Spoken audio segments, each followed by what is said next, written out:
Hello guys, I hope you are all doing great. So in this video I'm going to show you how to set up a Google as a home page on Firefox browser. Are you ready? So let's get started. Open your Firefox.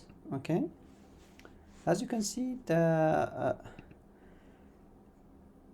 if I open the home page is YouTube, so I'm going to set up the Google as home page of Firefox. It's very easy. So click on three lines here and click on setting.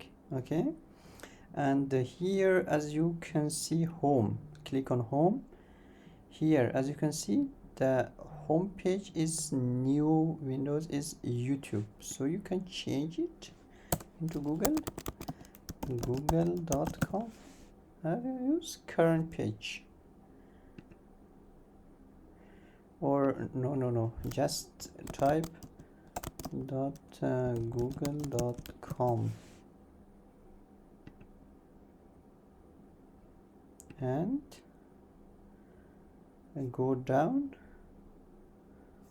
Yeah, that's actually, and just close your browser now and open it. The Google should be open as a home page on Firefox, as you can see. So you can set up homepage Google as homepage on Firefox. Thank you guys for watching. If you have any question, just drop them in the comment section. I will be very happy to help you with that. See you in the next video.